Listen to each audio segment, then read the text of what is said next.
Olá, boa tarde. Como vocês estão? Estão todos bem? Eu espero que vocês estejam bem. Hoje eu estou aqui para a gente continuar ainda falando do vídeo que eu já que está no canal, né? Quem te sabota, que eu falei do nosso inconsciente, né? De tudo aquilo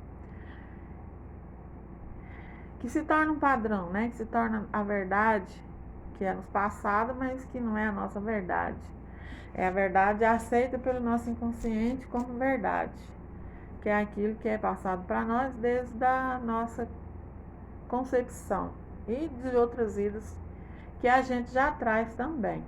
Então, hoje, se você ainda não assistiu esse vídeo, entra aí no canal, assiste e deixa o seu comentário lá, se você gostou, e compartilha se você viu que esse vídeo vai servir para alguém.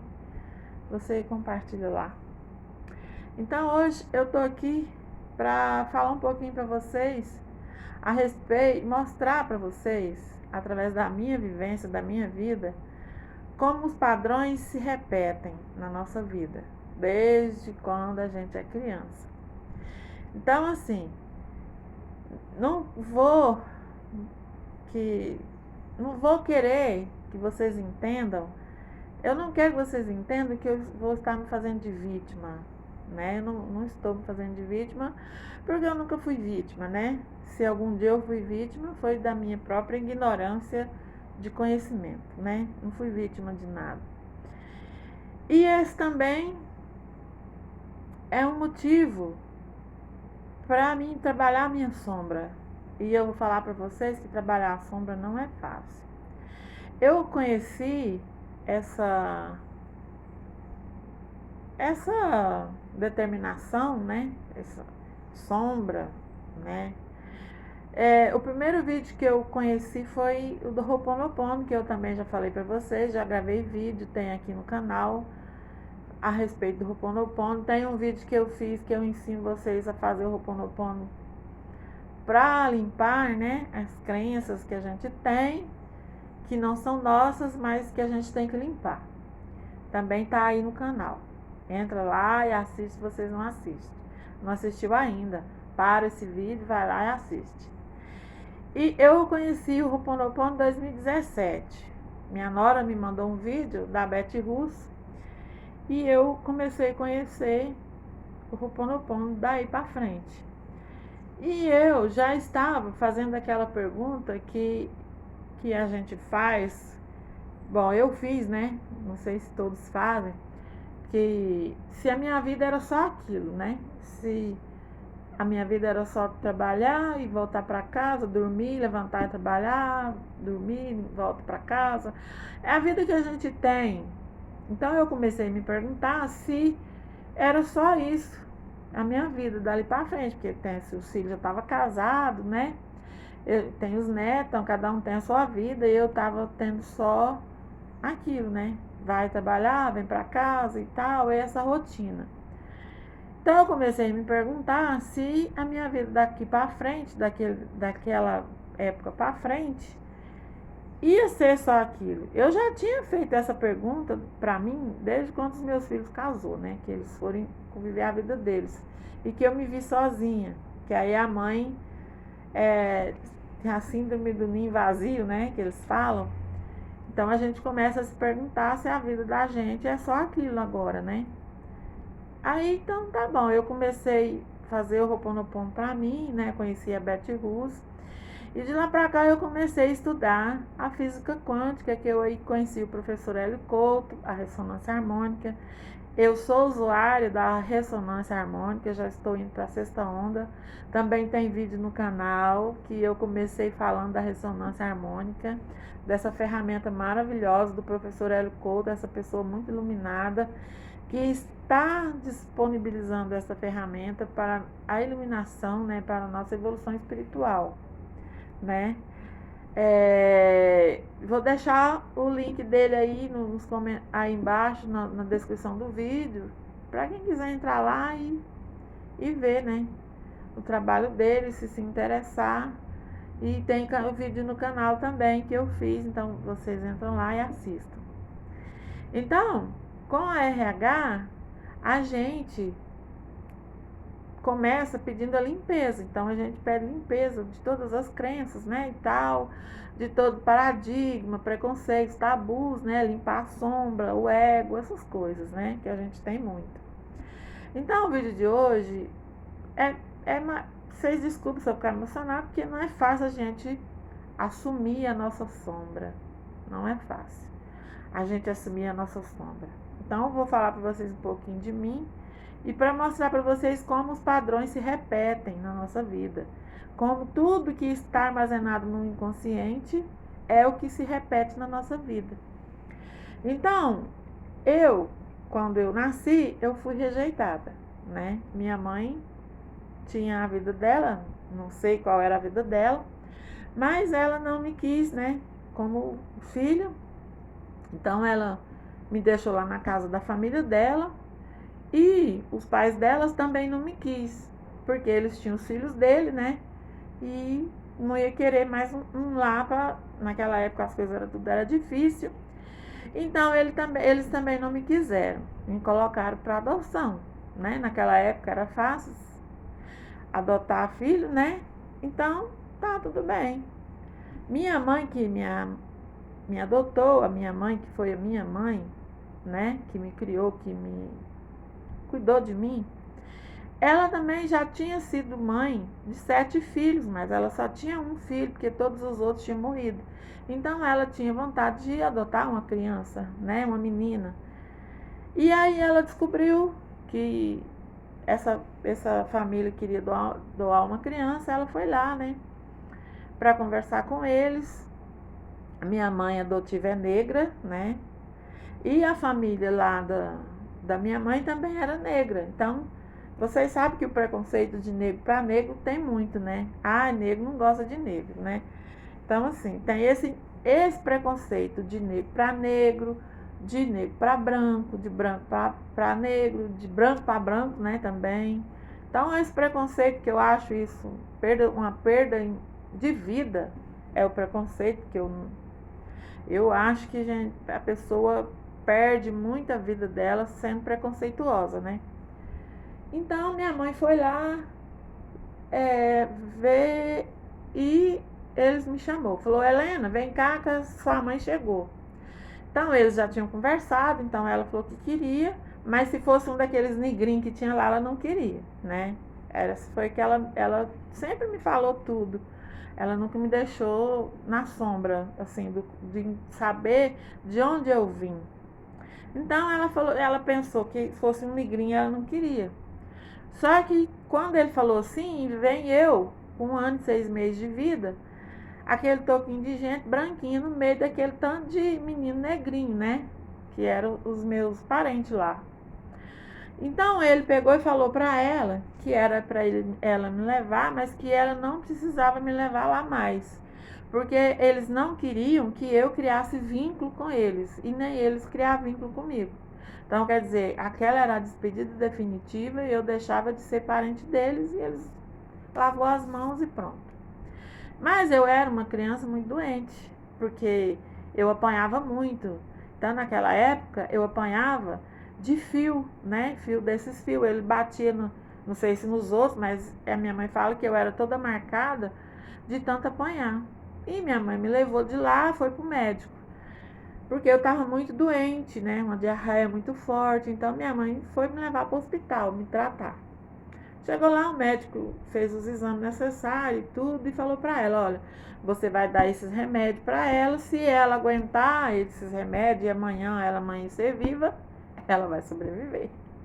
Então foi assim o diagnóstico do médico.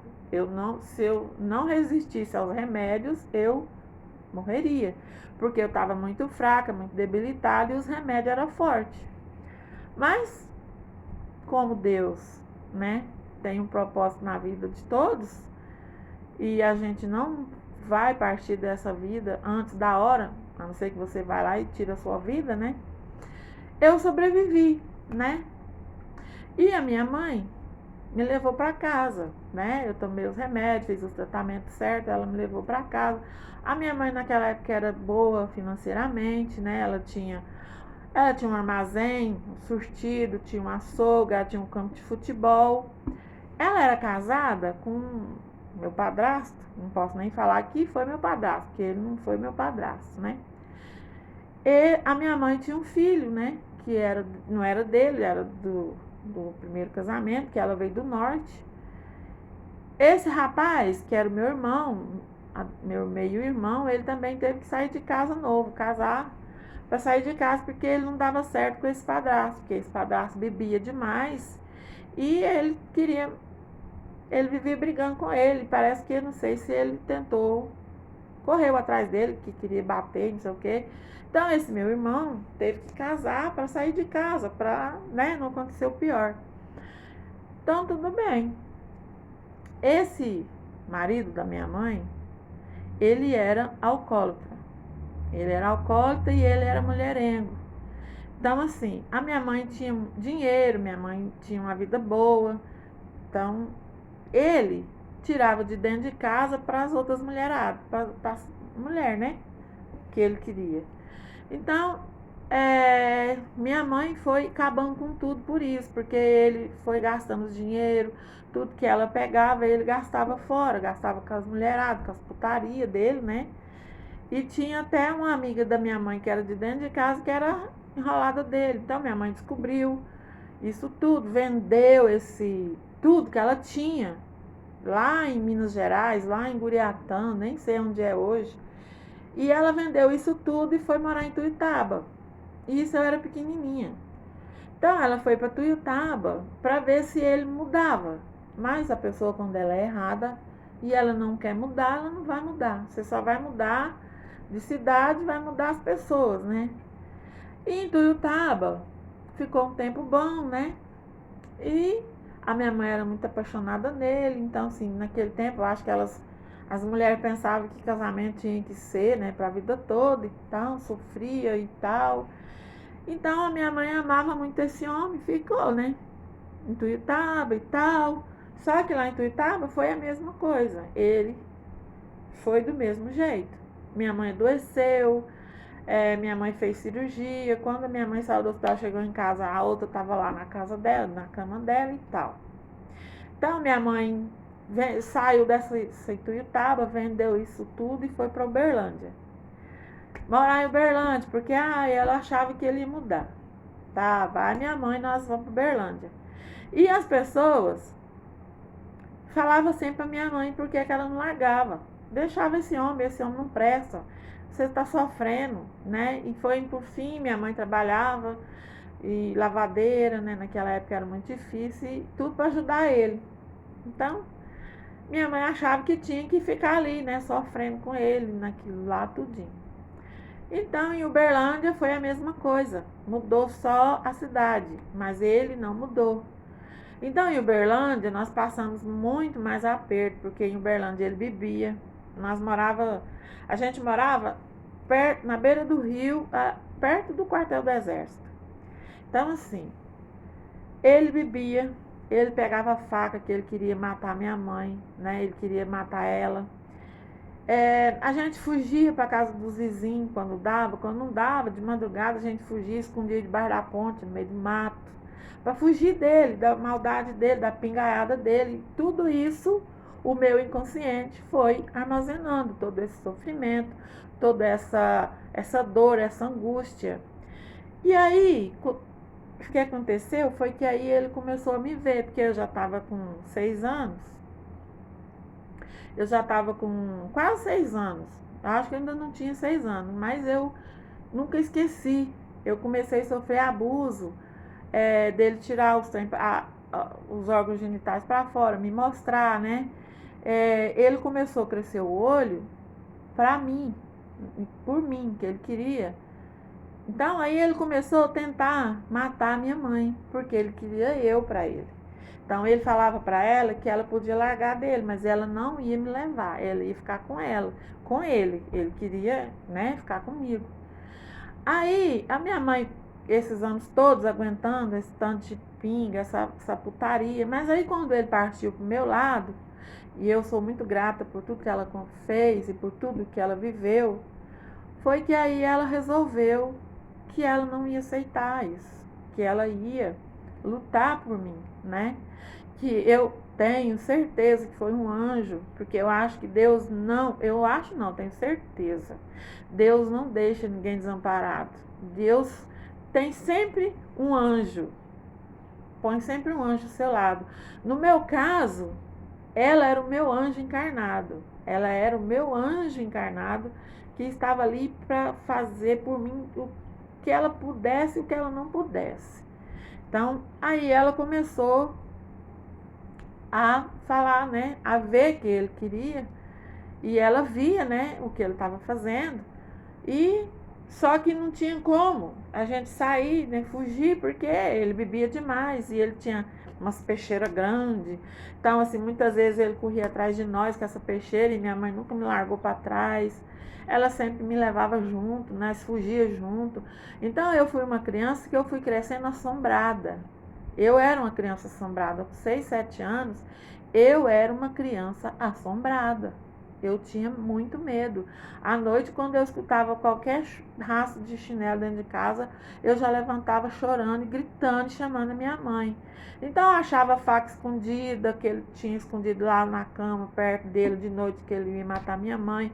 Sempre era eu que achava. Eu achava sempre, e eu sempre defendi ela, desde pequena. Então, né? Um dia ele arrumou um serviço na fazenda, e isso a minha mãe tinha 2 casas lá na beira do rio, lá nesse bairro, lá perto do quartel do Exército em Uberlândia, na beira do rio, né?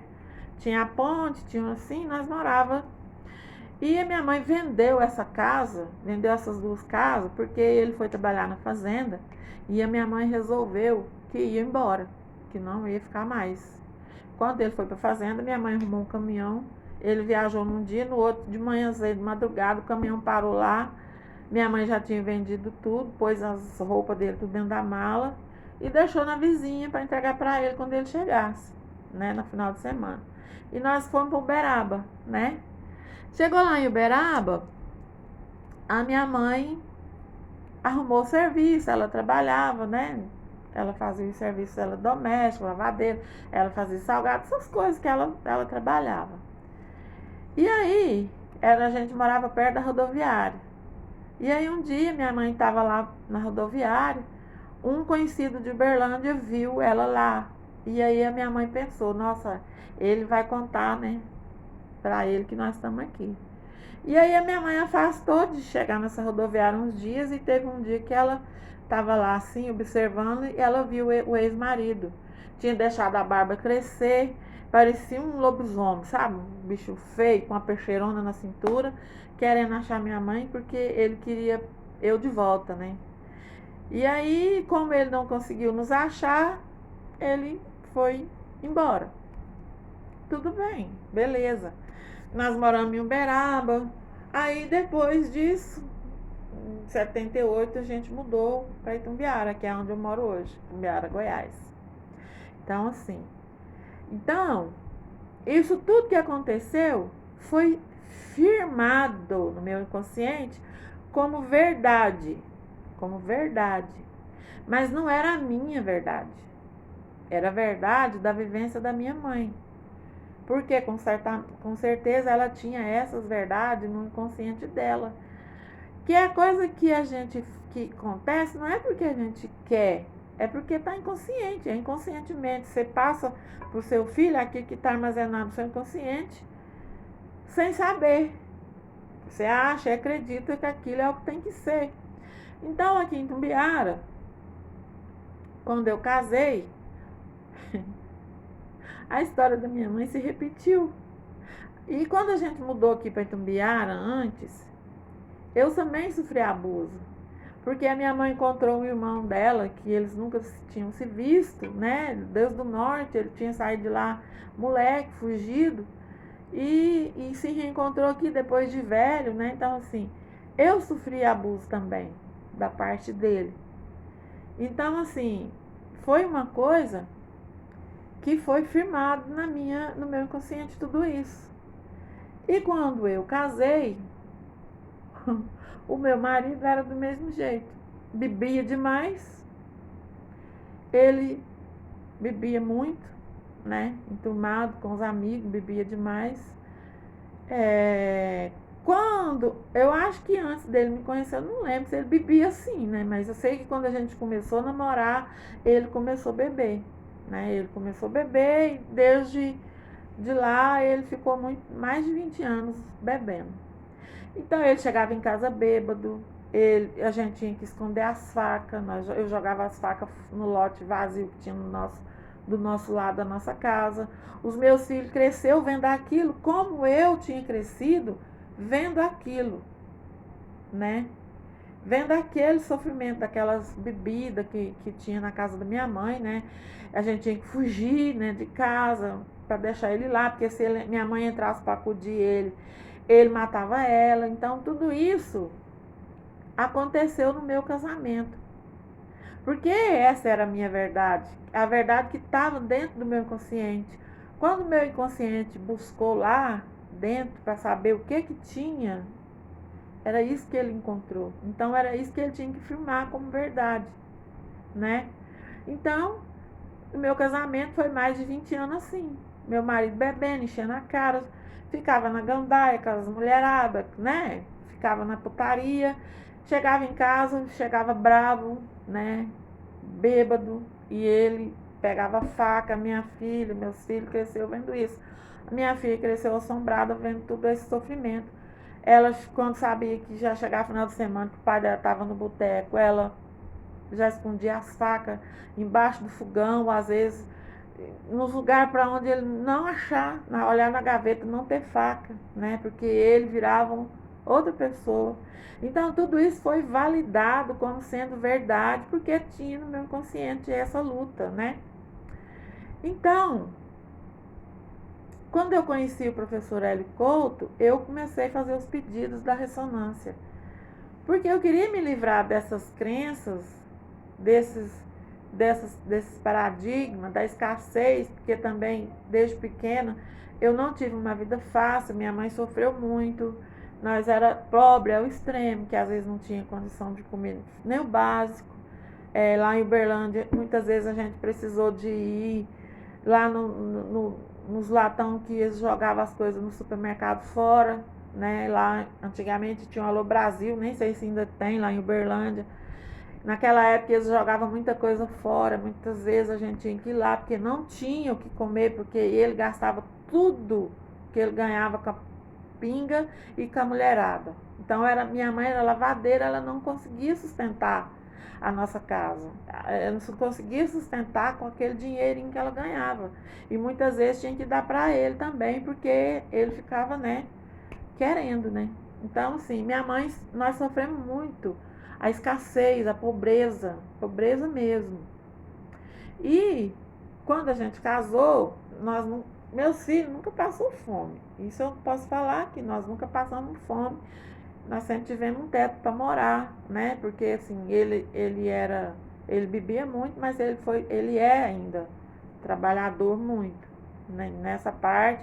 A gente também passou dificuldade, porque era só ele trabalhar quando os meninos eram pequenos, eu não podia, porque eu não tinha onde deixar. Então era só eu e meus filhos. Eu não podia contar com a minha mãe e nem podia contar com a mãe dele, porque a mãe dele também tinha os netos que ela olhava, das filhas. A minha mãe era doente e em 1991 minha mãe morreu, fiquei só eu e meus filhos. Então eu não tinha com quem contar, eu não tinha orientação de ninguém. Então, tudo que eu fui vivendo e eu fui aprendendo sozinha. Eu fui aprendendo sozinha. Então hoje, 2022, eu olho para trás, eu vejo que eu não fui uma boa mãe. Eu não fui uma boa mãe, por quê? Porque o que eu aprendi com a minha mãe foi que a vida tinha que ser assim. Então, a minha mãe me batia muito. Ela pegava aquelas cordas, ela tinha aquelas cordas que eu nem sei o nome, que é as que piava cavalo. E ela me batia era com aquelas cordas. Ela dobrava. Eu não podia triscar que ela já estava me batendo. Tudo era me batendo. Ela tinha chicote, daqueles chicote couro cru, ela me batia com aquele chicote de couro cru. Então, o que ela me ensinou foi aquilo. Mas não é que eu não seja grata, eu sou muito grata por tudo que ela fez por mim. Porque todo o aprendizado, tudo que eu sou hoje, eu sou grata por ela. Eu sou grata a ela, porque ela me ensinou. Então eu só estou querendo que vocês entendam que tudo que a gente aprende quando é criança, o nosso inconsciente está aberto. Tudo que a gente aprende, a gente passa para os filhos. E a gente não precisa ser assim. Só que só quando a gente tem esse entendimento que a gente pode fazer a mudança. Mas essa mudança não é fácil. Não é fácil a gente enxergar a sombra. Não é fácil a gente enxergar a sombra. Então, minha mãe foi assim. Eu fui muito castigada. Eu fui muito castigada. Eu apanhava muito. Minha mãe me batia por qualquer coisa. E ela me batia muito. E essa educação foi a que eu passei para os meus filhos. Então, eu fui uma mãe muito severa. Fui uma mãe muito severa. Eu fui uma mãe muito má. Porque eu, era aquilo que eu sabia. Foi aquilo que eu aprendi. Hoje, eu sei que não precisava ter sido daquele jeito. Que eu poderia ter dado mais amor para eles. Em vez de eu ter sido severa, ser ignorante, ser arrogante, eu poderia ter sido mais amorosa, né? Mas como eu hoje vejo, então assim, eu estou fazendo essa limpeza de me perdoar, né? De me perdoar por tudo que eu fui, de me perdoar por tudo aquilo que eu poderia ter sido diferente, mas naquele momento eu não sabia fazer diferente. Era aquilo que eu sabia. Eu não sabia ser outra coisa, porque eu tinha vivido aquilo. Eu tinha vivido aquilo. Então, como é que eu ia ser diferente se eu não tinha conhecimento, outro conhecimento? Se eu tinha conhecido só aquilo. Minha mãe me batia demais. Meu irmão, que era o meu irmão também, né? Então, eles achavam que era batendo que consertava. E não é. Bater não conserta. Não vou falar que hoje em dia a gente não vê que os filhos hoje em dia precisam de limite. A gente vê que os filhos precisam de limite. Mas não é o limite de bater, só bater, só bater, só bater. Limite é limite. Educar e fazer coisas que depois a gente vai colher. Porque com a física quântica eu entendi que tudo é energia. Tudo é energia. Tudo que você manda para o outro, você vai receber. E quando você educa mal o seu filho, você vai colher depois a educação que você deu. Hoje, eu vejo a educação que eu dei para eles. E hoje, eles estão sendo aquilo que eu mostrei para eles que era. Entendeu? Então, assim, não tem como, não tinha como eu ensinar outra coisa. Mas hoje eu tento mostrar que não precisa ser assim, que não precisa ser desse jeito, que hoje você pode dar limite para o seu filho, mas com amor.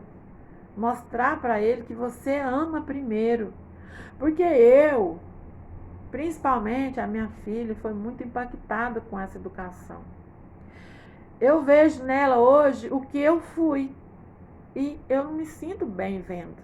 Eu não me sinto bem eu vendo o que eu fiz com ela. O que eu fiz com ela. Então hoje ela está passando para os filhos aquilo que eu passei para eles dois. Para ela e para o meu filho, né? Então assim, é muito triste a gente reconhecer que a gente falhou, né?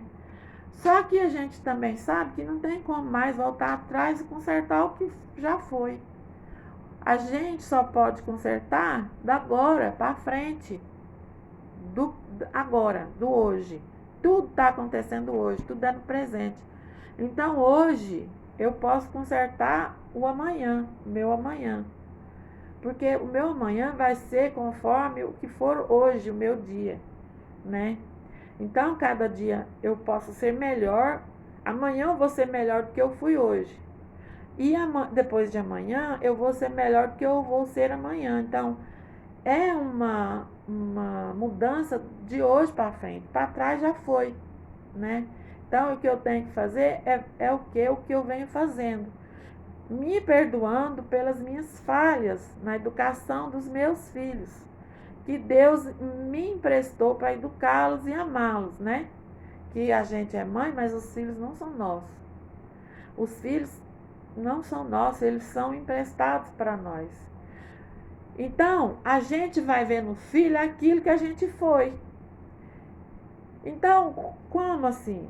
Quando a gente tem um entendimento, a gente já está assim, nesse caminho, nessa busca, a gente sabe que a gente está vendo no filho aquilo que a gente foi.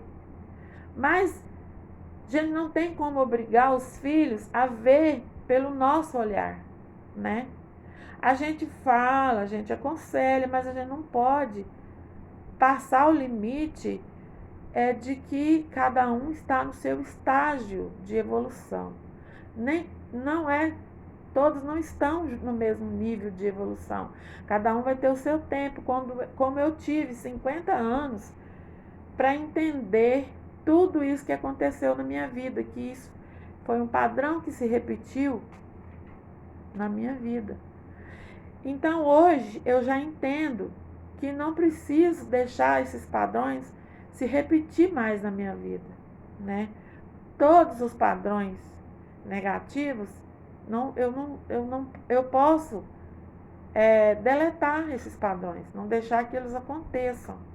É em tudo, né? Então, assim, mas não tem como eu obrigar os meus filhos a enxergar pelos meus olhos. Eu vejo hoje a educação que eu dei para eles e eu vejo como eles fazem, como eles agem, que às vezes poderia ser melhor, poderia ser com mais amor, com mais carinho, com mais paciência, mas eu não mostrei isso para eles, entende? Eu não tive esse olhar de entender, né? De ter amor, de conversar, não, então assim, a ignorância, a brutalidade, tudo isso foi o que eu ensinei. E hoje eu colho isso, porque eles são meus filhos. Eu criei eles para o mundo, mas no final eu estou colhendo tudo que eu passei para eles. Então, por quê?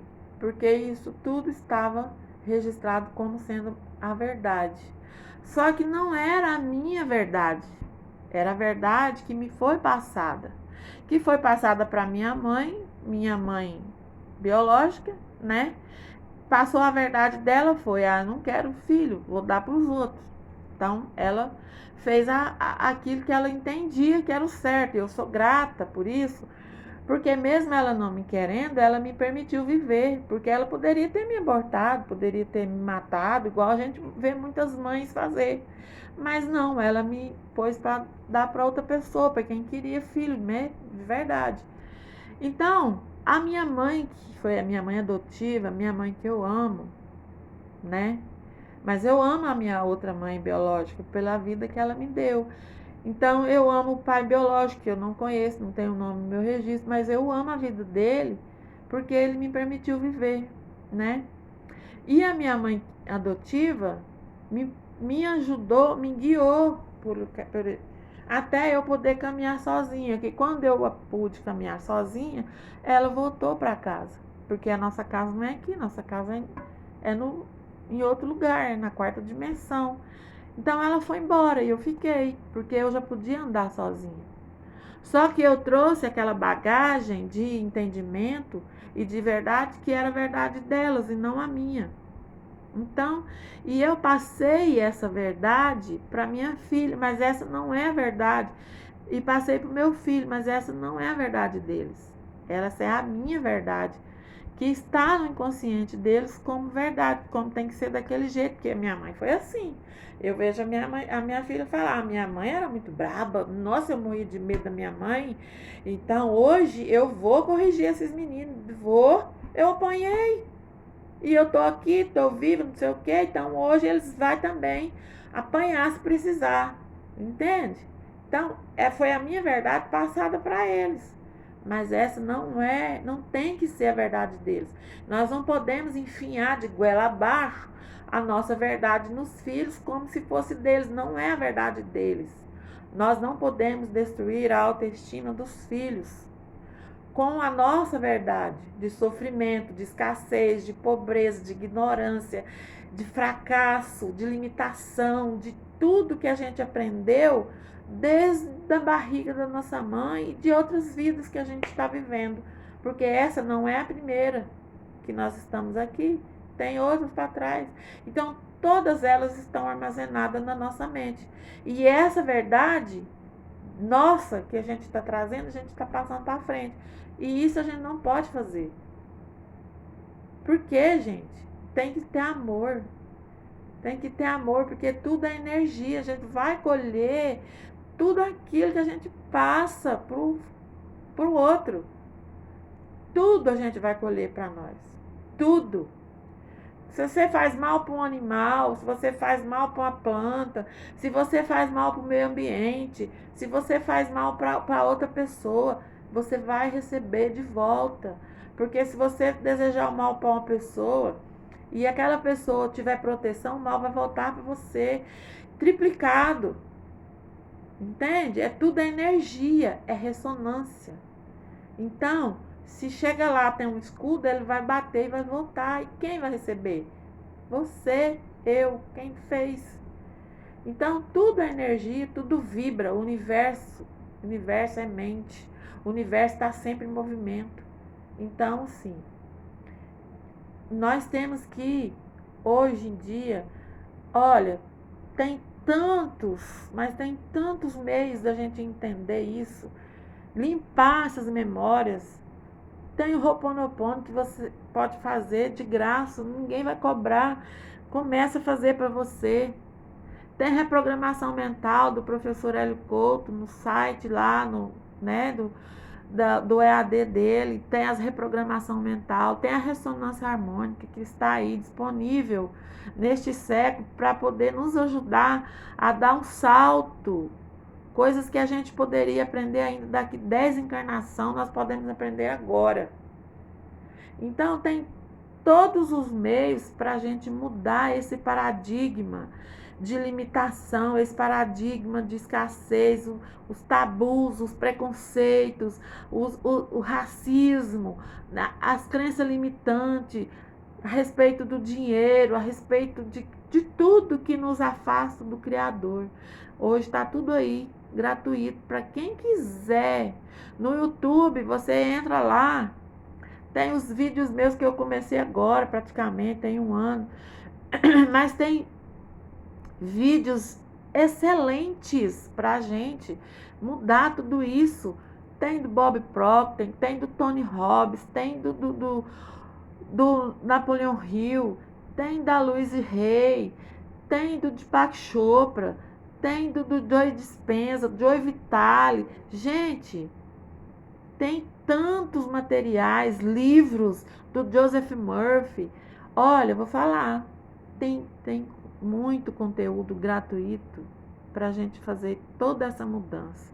E é isso que a gente está passando na atualidade, com tudo isso que a gente está sofrendo desde 2020, é para que a gente enxergue isso, que o mundo está mostrando para nós, que a gente tem que mudar, a gente tem que fazer essa limpeza de nós, sabe? Trazer o amor, trazer a nossa centelha, deixar a nossa centelha brilhar, fazer a nossa conexão com o nosso eu superior, com o cosmos, com Deus. Nós estamos dentro de Deus. Deus está dentro de nós. Tudo é Deus. Deus é tudo que existe.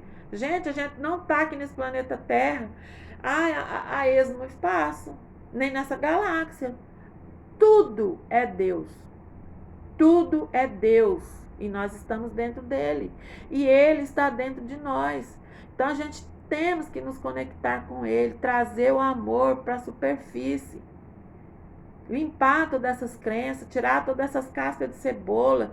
Sabe que é igual as cascas de cebola, quando você vai limpando, tira uma por uma, até você chegar lá naquele miolinho que tem dentro dela. Então, no nosso inconsciente é daquele jeito, a gente vai jogando sujeira por cima, sujeira, fica aquilo tudo lá. Então, a gente está aqui hoje, nessa encarnação, no século XXI.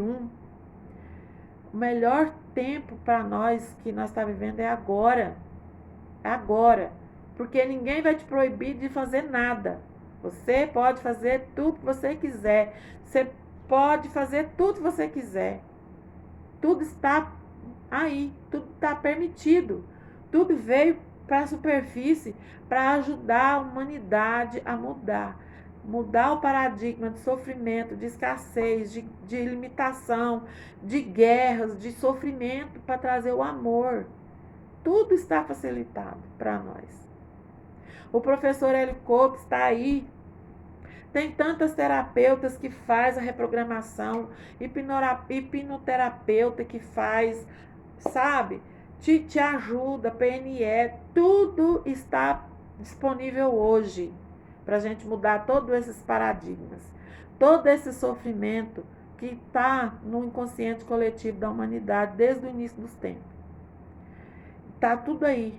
E tem muita coisa gratuita para quem quer. Muita coisa gratuita para quem quer realmente mudar.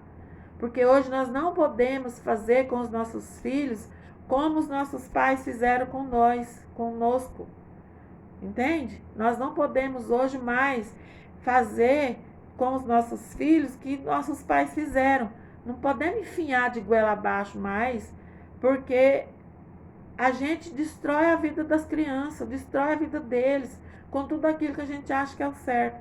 Nós somos pais para amar os filhos, educar e amar, e respeitar.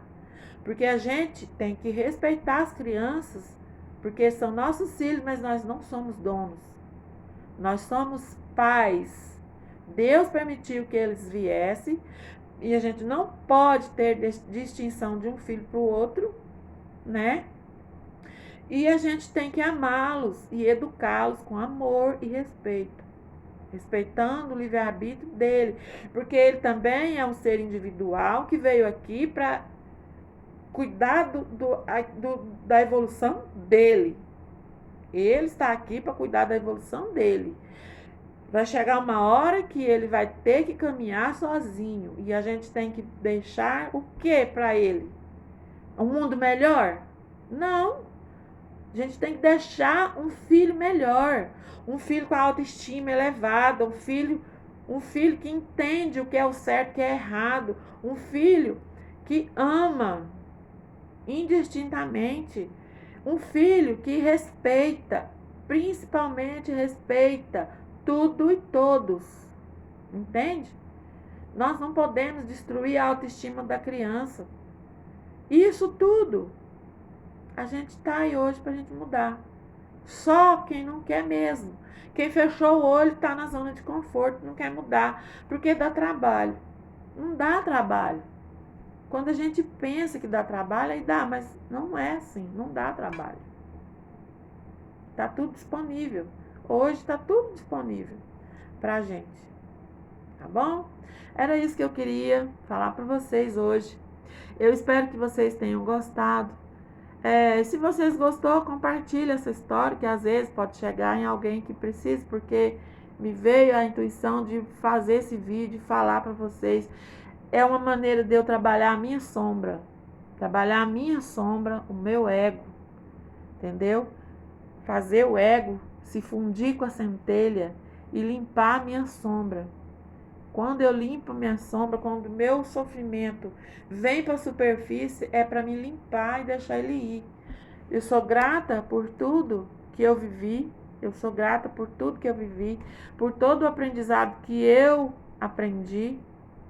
E sou grata por tudo aquilo também que as pessoas me permitiram viver, né? Me permitiram viver. A minha mãe biológica, o meu pai biológico, a minha mãe adotiva, todos eles me permitiram viver. Então eu sou grata por isso. Sou grata por tudo isso. Sou grata pelo meu casamento, pelo aprendizado que eu tive no casamento, né? Sou grata pelos meus filhos ser hoje o que eles são. Poderia ter sido melhor, mas tudo bem. A gente não dá o que a gente não tem. Ninguém dá pro outro que não tem. Você não ensina aquilo que você